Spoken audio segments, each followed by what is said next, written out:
Hi எல்லாருக்கும் வணக்கம் and welcome back to my channel. எல்லோரும் ஹெல்த்தியாகவும் சந்தோஷமாகவும் இருப்பீங்க அப்படின்னு சொல்லி நம்புகிறேன். இன்றைக்கி நம்ம சேனலில் ஒரு டிவோஷ்னல் விலாக் தான் பார்க்க போகிறீங்க. நம்ம சேனலை ரெகுலராக ஃபாலோ பண்ணுற எல்லாத்துக்குமே நாங்கள் புரட்டாசி விரதம் இருக்கோம் அப்படின்ட்டு தெரியும். புரட்டாசி விரதம் இருக்கிற எல்லாருமே ஏதோ ஒரு சனிக்கிழமை தலையல் போட்டு சாமி கும்பிடுவாங்க. ஸோ அதுக்கான ப்ரிப்பரேஷன் தான் இன்றைக்கி போயிட்டுருக்கு. நான் புரட்டாசி மாதம் ஸ்டார்ட் பண்ணுறதுக்கு முன்னாடி வாரம் சனிக்கிழமையிலேருந்தே நாங்கள் விரதம் இருக்கோம். அப்படி பார்க்கும்போது நாங்கள் இன்றைக்கி சாமி கும்பிடும்போது எங்களுக்கு 3rd week of Saturday. So அதனால் பண்ணிடலாம் அப்படின்ட்டு ரெடி பண்ணிகிட்ருக்கேங்க. இந்த தலையல் போட்டு சாமி கும்பிட்றது அப்படிங்கிறது நிறைய பேர் நிறைய விதமாக பண்ணுறாங்க. ஒரு சில பேர் வெரைட்டி ரைஸ்லாம் நிறைய வச்சு பண்ணுவாங்க. ஒரு சிலவங்க என்ன பண்ணுவாங்கன்னா, இந்த காய்னு முடியும் இல்லைங்களா, வெண்டைக்காய், பூசணிக்காய் அந்த மாதிரி காய் வெரைட்டிஸ் நிறையா பண்ணி சாப்பாடு குழம்புலாம் வச்சு பண்ணுவாங்க. அந்த மாதிரி நிறைய வித்தியாசம் இருக்குது. நான் ஒரு சில வருஷமாக ஃபாலோ பண்ணிட்டு இருக்கிற விஷயம் என்ன அப்படின்னு பார்த்தீங்கன்னா, தட் மீன்ஸ் நான் இந்த தலையல் போட்டு சாமி கும்பிட ஆரம்பித்ததுலேருந்தே நான் பண்ணுற விஷயம் வெரைட்டி ரைஸ் பண்ணி அந்த வெரைட்டி ரைஸில் பெருமாளோட முகம் வச்சு சாமி கும்பிட்றது தான் வழக்கமாக இருக்குது. இது ரொம்ப வருஷமாகவே இருக்கிற ஒரு பழக்கம் தாங்க. ஸோ நான் இப்படி தான் பண்ணிகிட்ருக்கேன். ஸோ அதுக்கான சமையல் தான் போயிட்டே இருக்குது. ஃபஸ்ட்டு நான் பார்த்திங்கன்னா கேரட் பீன்ஸ் பொரியல் கட் பண்ணி அதை ரெடி பண்ணி வச்சுட்டு, அதுக்கப்புறமா அரசாணிக்காய் இருக்குது இல்லைங்களா, அதை வச்சு சாம்பார் பண்ணிட்டேன். ஸோ ஏதோ காய்னு வர மாதிரி ஒரு 3 காய் போட்டு எல்லாமே ரெடி பண்ணியாச்சு. ஃபஸ்ட்டு பொரியல் பண்ணி 2வது சாம்பாரும் பண்ணியாச்சு. இதெல்லாம் முன்னாடியே பார்த்திங்கன்னா வெரைட்டி ரைஸ் பண்ணுறதுக்காக சாப்பாடெலாம் வச்சு நல்லா ஆற வச்சுட்டேன். அது எல்லாமே பார்த்திங்கன்னா ஒவ்வொன்றா தாளித்து ரெடி பண்ணணும். ஸோ சாம்பார் வச்சு முடிக்கிறதுக்குள்ளேயுமே பொரியல் ரெடி ஆகிடுச்சு. ஸோ அது தேங்காய் பூ போட்டு எல்லாமே இறக்கி வச்சாச்சு. சாம்பாரும் பார்த்திங்க அப்படின்னா ரெடி ஆகிடுச்சு. அடுத்தது பார்த்திங்கன்னா வெரைட்டி ரைஸுக்கு நான் இன்றைக்கி என்னென்ன பண்ணுறேன் அப்படின்னா, லெமன் ரைஸ் ஒன்று பண்ணுறேன். அப்புறம் பார்த்திங்கன்னா மிளகு சாதம், புளி சாப்பாடு பண்ணுவேன். இந்த டைம் மிளகு சாதம் பண்ணியிருந்தேன். அந்த பொடி என்கிட்ட இருந்துச்சு. ஸோ அதனால் மிளகு சாதமே பண்ணிட்டேன். அப்புறமா கர்ட் ரைஸு, தேங்காய் சாப்பாடு, அப்புறம் கருப்பு கவனி அரிசியில் பார்த்திங்கன்னா பொங்கல். ஸோ அந்த 5 வெரைட்டி ரைஸ் பண்ணியிருக்கேன். 3 காய் யூஸ் பண்ணி பொரியல் பண்ணியிருக்கேன். சாம்பார் இதெல்லாமே. இப்போ லெமன் ரைஸ் தாளிச்சாச்சு. அடுத்து தேங்காய் சாப்பாடும் தாளிச்சாச்சு. இப்போ எனக்கு சாமி கும்பிட்றதுக்கு தேவையான கொஞ்சமாக வெரைட்டி ரைஸ் இருந்தால் போதும். இப்போ நம்ம சாப்பாடு, குழம்பு, ரசம், வடை, பாயசம் எல்லாமே வைக்கிறதுனால நாங்கள் 3 பேர் தான் இருக்கோம். எல்லாமே எங்களால் சாப்பிட முடியாது, வேஸ்ட்டாக போயிடும். ஸோ அதனால் அளவளவாக தான் எல்லாமே கொஞ்சம் கொஞ்சமாக தான் பண்ணுறேன். அப்புறம் பார்த்திங்கன்னா இந்த பாசிப்பருப்பு பாயசம், இந்த மாதிரி பெருமாளுக்கு சாமி கும்பிடும்போதும் சரி, இல்லை பித்ருக்களுக்கு நம்ம சாமி கும்பிடும்போதும் சரி, பாசிப்பயிறு வச்சு ஏதோ ஒன்று பண்ணுறது ரொம்ப நல்லது அப்படின்ட்டு சொல்லுவாங்க. ஸோ அதனால் மேக்ஸிமம் பருப்பு பாயசம் தான் பண்ணுவாங்க. ஸோ நானும் பாசிப்பருப்பு பாயசம் தான் பண்ணியிருந்தேன். அதுவும் பண்ணி முடிச்சுட்டு கடைசியாக அப்பளமும் பொரிச்சாச்சு. இதுக்கு நடுவில் பார்த்திங்க அப்படின்னா இது வச்சுட்டேன் நான். கவனி அரிசிக்கு அரிசி வச்சு விட்டுட்டேன். கவனி அரிசி ஊறுறதுக்கு கொஞ்சம் டைம் ஆகுங்க. அது 1 hour கிட்ட. நான் கருப்பு கவனி அரிசி தான் யூஸ் பண்ணியிருக்கேன். ஒரு 1 மணி நேரம் ஆகும் அரிசியை ஊற வச்சுட்டு. 1 டம்ளர் அரிசிக்கு 3 டம்ளர் தண்ணி அப்படிங்கிற ரேஷியோவில் வச்சு குக்கரில் ஒரு 10லேருந்து ஒரு 12 விசில் விடணும். ஸோ அதெல்லாம் விட்டு கேஸில் போனதுக்கப்புறமா தான் அந்த பொங்கலை நம்ம ரெடி பண்ண போகிறோம்.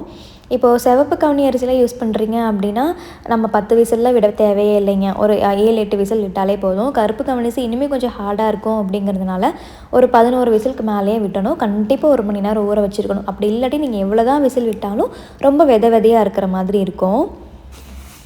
ஸோ இதுக்கப்புறம் பார்த்திங்கன்னா வடை எல்லாமே போட்டு எடுத்தாச்சு. நான் உளுந்து வடை தான் இன்றைக்கி பண்ணியிருந்தேன். ஸோ கவனி அரிசி பொங்கலுக்கு அரிசியெல்லாம் வெந்துடுச்சு. நல்லா நல்லா மிக்ஸ் பண்ணி விட்டுட்டு நான் வெல்லம் பாகு காய்ச்சி வச்சுருக்கோம் இல்லையா, அதையும் போட்டு நல்லா மிக்ஸ் பண்ணியாச்சு.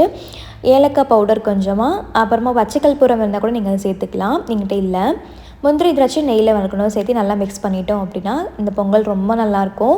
சபரிமலை கோயிலில் அரவணை பாயசம்லாம் தருவாங்க இல்லைங்களா, அந்த டேஸ்ட் வருங்க. கிட்டத்தட்ட சூப்பராக இருக்கும். ஸோ ஆல்மோஸ்ட் நம்ம சமையல் எல்லாமே ரெடி ஆகிடுச்சு. ரைஸு, ரசம், சாம்பார், பாயசம், பொரியல், பொங்கல், வடை, அப்பளம், அப்புறம் 4 வெரைட்டி ரைஸு எல்லாமே ரெடி பண்ணி வச்சுட்டேன். கர்ட் ரைஸும் ரெடி பண்ணி வச்சாச்சு. சமையல் வேலையெல்லாம் முடிச்சதுக்கப்புறமா தான் பார்த்திங்கன்னா இப்போது பூஜை திங்ஸ் எல்லாமே எடுத்து வைக்கிறோம் அப்படின்ட்டு டேபிள்லாம் போட்டு விளக்கெலாம் எடுத்து வச்சுட்டு அந்த பக்கம் ரெடி பண்ண போயாச்சு.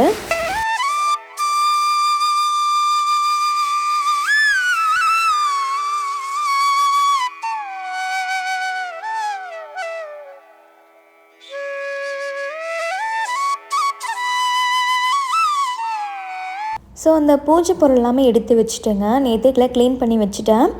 இப்போது மஞ்சள் குங்குமம்லாம் வச்சுட்டு எங்கிட்ட வந்து பார்த்திங்கன்னா பெருமாள் ப்ளஸ் சங்கு சக்கரம் இருக்கிற மாதிரி ஒரு சிலை இருக்குது. ஃபஸ்ட்டு நம்ம எப்போவுமே வந்து பார்த்திங்கன்னா ஏதாவது சாமி கும்பிட்றோம் அப்படின்னா விநாயகர் பிள்ளையார் பிடிக்கணும். நான் மஞ்சள் எப்போவுமே பிள்ளையார் பிடிச்சி வச்சுருவேன். அதுக்கப்புறமா ஒரு சொம்பில் தண்ணி ஊற்றி கொஞ்சமாக மஞ்சள் பூவும் போட்டு நம்ம குலதெய்வமும் மனசில் நினச்சிட்டு அங்கே அதையும் ரெடி பண்ணி வச்சதுக்கப்புறமா தான் நம்ம என்ன சாமி கும்பிட்றோமோ அதை வந்து ரெடி பண்ணணும். ஃபஸ்ட்டு விநாயகர், ரெண்டாவது நம்ம குலதெய்வம், அதுக்கப்புறம் தான் எந்த தெய்வமாக இருந்தாலும். ஸோ நான் அப்படி தான் எப்போவுமே வந்து ஃபாலோ பண்ணுறது. இப்போ வந்து பார்த்திங்கன்னா வாழை இலை என்கிட்ட இல்லை. ஸோ அதனால் பிளேட்லேயே வந்து வச்சிடலாம் அப்படின்ட்டு சாமிக்கு பூவெல்லாம் கொஞ்சம் பொரிச்சிட்டு வந்திருந்தேன் ஃப்ரெண்டு வீட்டிலேருந்து. அதெல்லாமே வந்து வச்சுட்டு ப்ளஸ் வீட்டில் கொஞ்சம் இடையிலையும் பூ இருந்துச்சு, அதையெல்லாம் பொரித்து ரெடி பண்ணி வச்சதுக்கப்புறமா இப்போது தலையிலுக்கு வந்து நான் என்ன பண்ணியிருக்கேன்னா லெமன் ரைஸ் இருக்குது இல்லைங்களா, அதை வந்து சாமியோட ஃபேஸாக வந்து வச்சுட்டேன். நம்மளுக்கு தெரிஞ்ச மாதிரி ஒரு ஷேப் கொண்டு வந்தால் போதுங்க, ரொம்ப பர்ஃபெக்டெல்லாம் இருக்கணும்னு அவசியம் இல்லை. ஃபேஸ் மாதிரி வச்சுட்டு மேலே கிரீடம் வந்து பார்த்திங்க அப்படின்னா மிளகு சாப்பாட்டில் வந்து வச்சுட்டேன்.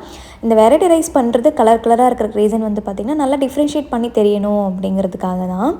அதுக்கப்புறமா தேங்காய் ரைஸ் இருக்குது இல்லைங்களா, அது வச்சுட்டு காது கிட்ட ஒரு ரவுண்டாக ஒன்று வச்சுருப்பாங்க இல்லையா, அந்த சாமி பழைய பெருமாள் கோயிலில் பார்த்திங்கன்னா இப்போ வரைக்குமே திருப்பதியில் சாமிக்கு இந்த மாதிரி கெட்டப்பில் தான் இருப்பாங்க. காதுக்கிட்டே 2 ரவுண்டாக இருக்கும் இல்லையா, அதுதான் வந்து தேங்காய் சாப்பாட்டில் வந்து வச்சுருக்கேன். அப்புறம் நாமம், நெத்தியில் நாமம் வைக்கிறதுக்கு வந்து கொஞ்சமாக தயிர் சாதம், அப்புறம் கீழே வந்து வாய்க்கிட்ட வந்து இருக்கும் இல்லையா, அதுக்கும் வந்து பார்த்திங்கன்னா அதுக்குமே கர்ட் ரைஸ் வந்து வச்சுட்டேன். கண்ணுக்கு வந்து பார்த்திங்க அப்படின்னா நான் கிரேப்ஸ் வந்து வச்சுருக்கேன். நம்ம குறுமிளகு கூட வைக்கலாம், நம்ம சௌரியந்தான். அப்புறம் புருவத்துக்கு பச்சை மிளகா இதெல்லாமே வச்சுட்டு, இப்போ மூக்கு வாய் இதெல்லாம் வைக்கணுன்னா வர மிளகா வச்சு வைக்கலாம். ஸோ இதெல்லாமே வந்து பார்த்திங்கன்னா நம்ம சௌரியம் தாங்க. நம்மளுக்கு ஓவரால் வந்து பார்த்திங்க அப்படின்னா கிட்டத்தட்ட சாமி ஃபேஸ் மாதிரி இருந்தால் போதும். அதுக்கு நம்ம வீட்டில் என்ன இருக்கோ அதை வச்சு நம்ம வந்து டெக்கரேட் பண்ணிக்கலாம். இப்போ ஆல்மோஸ்ட் ஒரு ஃபேஸோட ஒரு ஷேப் வந்துருச்சு அப்படின்னு நினைக்கிறேன். ஸோ அதுக்கப்புறம் இந்த கேப் இருக்கிற இடத்துல எல்லாமே வடை வச்சு நம்ம ஃபில் பண்ண போகிறோம். கீழே வந்து பார்த்திங்கன்னா அந்த வங்கி மாதிரி மாலைலாம் போடுவாங்க இல்லையா, நெக்லஸ், அதுக்கு பதிலாக வடை, சுண்டல் அதெல்லாம் வைக்கலாம். நான் வந்து வடை வச்சுருக்கேன். அது கீழே வந்து பார்த்திங்கன்னா கொஞ்சம் பூவெல்லாம் வச்சு கொஞ்சம் டெக்கரேட் பண்ணியாச்சு. சைடில் வந்து பார்த்திங்க அப்படின்னா ஒரு பக்கம் சங்கு, இன்னொரு பக்கம் வந்து சக்கரம் வைக்க போகிறோம். ஸோ சங்குக்கு வந்து பார்த்திங்கன்னா நம்ம பொங்கல் இருக்குது இல்லைங்களா, கவனி அரிசி பொங்கல், அதை வந்து வச்சுருக்கேன். அதை சுற்றியுமே கொஞ்சம் வடையை வச்சுக்க வேண்டியதான்.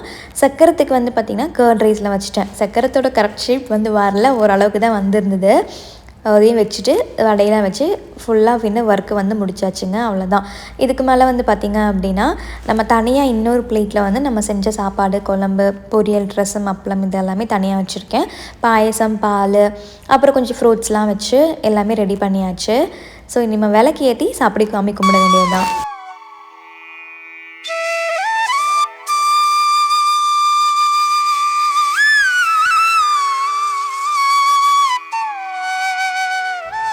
சாட்டர்டேங்கிறது பார்த்திங்கன்னா நம்மளுக்கு இன்னுமே கொஞ்சம் வசதியாக தாங்க போச்சு.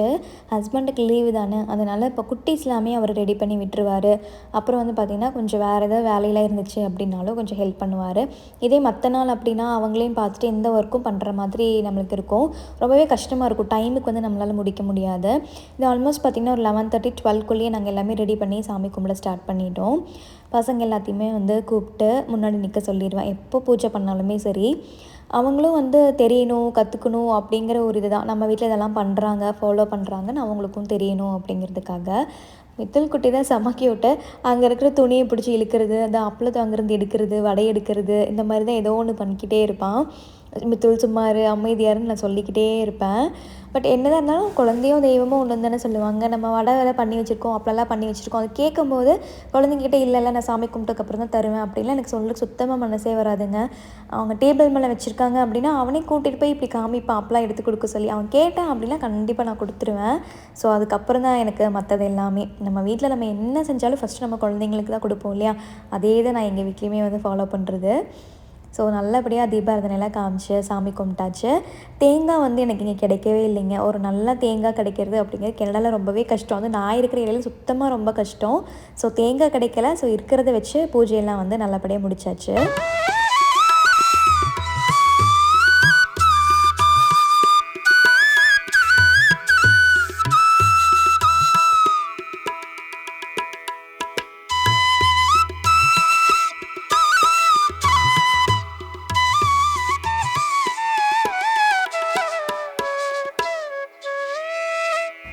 ஸோ அந்த அன்றைக்கி பார்த்திங்கன்னா பயங்கரமான ஒரு டிவோஷ்னல் மூடுன்னு தாங்க சொல்லணும். எல்லாமே அமைஞ்சதுன்னு தான் சொல்லணும்.